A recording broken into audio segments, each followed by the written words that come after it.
future is now. Hi, everyone. Thanks for joining me for this episode of the Next Now podcast. I would like to talk in this podcast about how to engage employees in a hybrid workplace. And it's a big issue. And, we've run hundreds of surveys with audiences, leaders, organizations.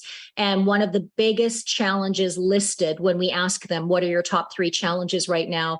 In the top 3 is, how do I keep my employees engaged in a hybrid workplace? And hybrid workplace is here to stay. There are people who have said, we're going to go back fully to in-office. I just saw an article in the Canadian media a few days ago where government is struggling to have their government workers come back to the office full-time, and in fact are losing some of those workers because of the mandate for in-office full-time. So I've been saying this for a while, even before the pandemic, that if we mandate a work construct for workers, they will make a choice not to be rebellious, not because they don't want to work hard, not because they're being difficult, but because we are in a post-pandemic, millennial, Gen X, Gen Z, generation COVID reality, where workers are more self-actualized and expecting more from their employers than ever before. If you find that daunting as a leader, it's kind of one way to look at it is we can push back against that reality and say, well, these workers, they have no work ethic, whatever happened to being grateful for a job, or whatever that thinking is that we might have that limits our perspective on what the work market is doing. I think it's more helpful and much more resourceful as a leader to be flexible and agile to the changes as they're presenting themselves. And with those changes, say to ourselves, okay, you know what, these things are happening. I'm not going to fight it. I'm not going to resist it. I'm actually going to accept it. So what can I do to be a better leader that engages my teams? So right now, let's start with a self-assessment. If you were to rate yourself as a leader or as a team member, and rate yourself on a scale of 1 to 10, with 10 being high, as to how engaged you are yourself or how engaged you think your team members are, what would that number be? So, for many of you, maybe that number is high. Maybe it's a 9. I would never say anything's a 10. So I think 9's at the top of the scale. That's just my personal thing as a coach and as a consultant. But if you're sitting at 5 or 6, it's like, okay, so why is that? Well, the nature of hybrid workplace on its own did create a lot of, I would say, change and disruption where people were not getting the same meaning for from their work. So, for example, if somebody was highly social and their work preference was to be in office in front of people, they struggled with when the shutdown happened and they had to work primarily from home or remotely.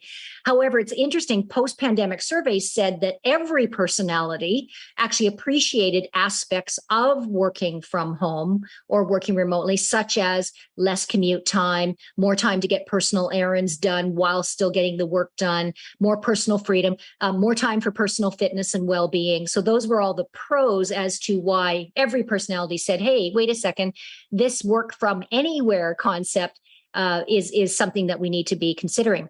There was a survey done recently by Wall Street Journal where they said that employees who feel more connected with people in their networks are more engaged. So when you say connected with people, the hybrid is ubiquitous within that, which means whether they're working in office primarily, working from anywhere, or a combination of both, people want to feel connected. Now, there was a past view that said we can only feel connected if we're in face-to-face. Well, that's been debunked. That myth has been debunked because we know that you can feel connected after having a Zoom call. You can feel connected after having a team session. It's how the virtual is being conducted that determines how we feel about it. So if we show up at Zoom and everybody's got their cameras off, or if we see people's body language, we know if they're checked out or they're texting or they're looking elsewhere, then yes, we're going to leave that meeting going, I didn't feel connected at all. But to feel connected on virtual, you have to be intentional. So you have to set up connection points in that virtual meeting, whether that's opening with a soft, opening session where you talk about your pets or your kids or whatever it is, whether that's interjecting quizzes throughout that virtual session or polls or some sort of, humor session. But we have to intentionally seek connection in our communications in a hybrid workplace. In that same survey that Wall Street Journal did, it said employees are 2 times more likely to report higher sponsorship when they feel connected in a hybrid workplace. In other words, they're willing to take more risks, make more decisions, be more autonomous when they feel connected. Another point, 1.5 times more likely to report being engaged at work if they feel connected with their employees and their coworkers. And then also 1.5 times more likely to report a sense of belonging at work when they feel connected. So a lot of times, I would say specifically with virtual, when we're having virtual meetings, it's right to the business. I have clients I'm coaching right now, and they're like, yeah, no, we never have an agenda. And I'm like, oh my gosh, the rules of an agenda apply even more now with hybrid, which means every meeting needs an agenda. Even if that agenda is, 2 items, you want it there because people's time, we need to honor their time, but we also need to build connection into those virtual meetings. Being engaged also means as an employee that you're not waiting for your leader to make you feel connected or engaged. You're seeking those connections. You're reaching out to people that you'd like to learn from or connect with, and you're being mindful of their time. And you're also being very purpose-driven about what you want their time for. As a leader, you are focused daily on how do I stay connected and engaged to my team members. I just had a coach call this morning with a leader, and that leader was saying, yeah, I've got 12 people, and he spoke mostly about 3 or 4 of those 12 people. When I asked about other people on the team list, his comment was kind of almost flippant, like, yeah, they're fine. And it's like, well, that's a big sort of red flag when we have teams of more than 6, we've got those larger teams that we tend to sort of have a bias towards the same 3 or 4 people. And we tend to also delegate more to those 3 or 4 people.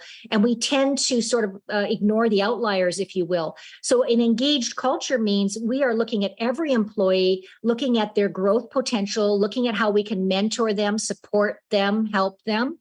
Now, I realize not every employee wants to be a superstar. Not every employee wants to be promoted. And thank goodness, we need those employees who are happy to just keep doing what they're doing. But we can't be complacent about having them on the team. We have to engage them by asking, do you want any extra projects at this time? How are you feeling about the last project you were in? How's your workload? How are you finding work-life balance right now? How can I support you with resources? Are you looking to have a new book recommendation? Some of the leaders I coach are coming up with book clubs, and, not that people have time to read a whole book anymore, but, reading a chapter and then coming back and using that as an engaged discussion as part of their virtual meetings. So there's lots of ways we can engage. I think for many of us, we're plain tired. I have many leaders who say, I'm running as fast as I can, Cheryl, and I get it. And I have empathy for that. And I would say to you that when we're focused on engagement as a primary part of our purpose, it's not something that drains our energy. It's something that gives us energy. So it actually adds and enhances to the tasks that we have to get done. Actually, I will also tell you that the more engaged you build your culture in your department and your team, the more you're able to delegate at a higher level, the more you're better able to solve problems, the more autonomous your teams are. So that's it for today's session, how to engage your employees in a hybrid workplace. And I'll be talking about this more in future episodes. Take care.